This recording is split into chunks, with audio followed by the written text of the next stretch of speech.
mudane liimarweyn waxaa ku soo dhawaataan sheekaan idinkugu talagalnay oo la magac baxday 1001 habeen.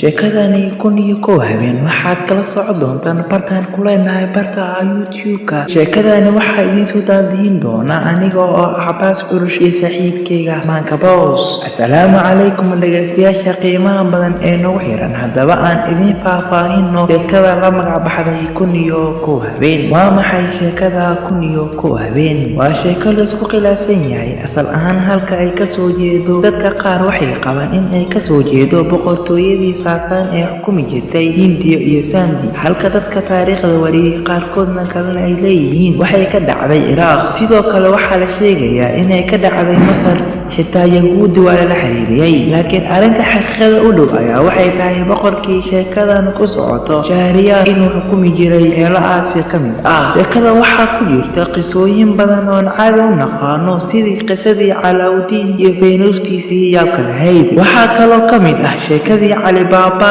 iyo 7 safar ee badmaaxii weynaa ee Sindibaad. haddaba yaa qoray sheekada? ilaa iyo hadda lama yaqaano qofkii asal ahaan sheekadani qoray, laakiin asligii dahabiga ahaa khilaafadii Cabaasiyiinta ayaa sheekadani lasoo turjumay markii ugu horeysay. sidoo kalena waxaa Ingiriis loo turjumay sanadkii 1704. imise luuqadood ayaa sheekadani lagu qoray? ma jirto luuqad caalami ah aysan ku qornayn sheekadani, waana sheekada loogu akhriska badan yahay adduunka. waxayna ku turjuman tahay luuqadaha sida Carabiga, Ingiriiska, Talyaaniga, Faransiiska, Griiga, Spain, Italy, Germany, Swedish, Denmark, Russia, Scotland, Puntland iyo Hungary. xataa Soomaali ayay ku qoran tahay. sidoo kale waxaa lagu sameeyey filmaan iyo musalsalo caan ah. marunbaa sheekada 1001 habeen waxaa xaqiiqa ah inay jirtay boqor Shahriyaar iyo xaaskiisii Shahrazad, laakiin waxaa la isku khilaafsan yahay in sheekooyinka meesha ku qoran oo ay ka sheekaynayso Shahrazad inay run yihiin iyo in kale. waxayse u badan tahay in qaarkood yihiin sheekooyin khiyaali ah oo hab aad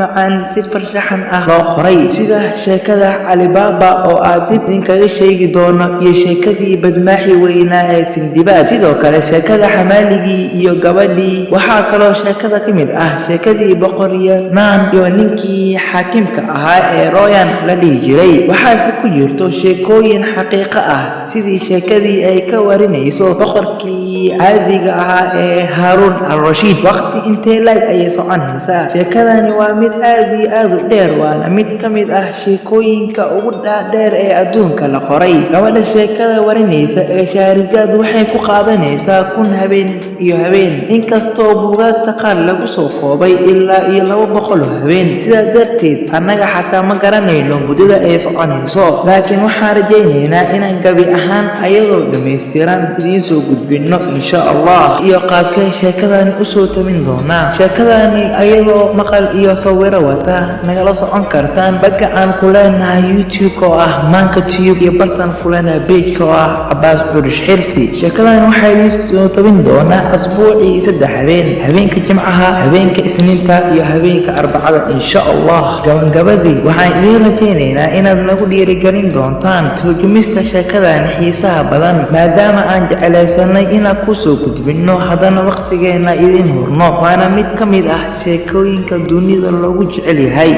haddaba daawada iyo isugu dhaafin sheekada 1001 habeen qaybteeda koowaad si aad ula socoto. subscribe-ka, kambalelkana hore u raaci. waa sidaas iyo nabadgelyo.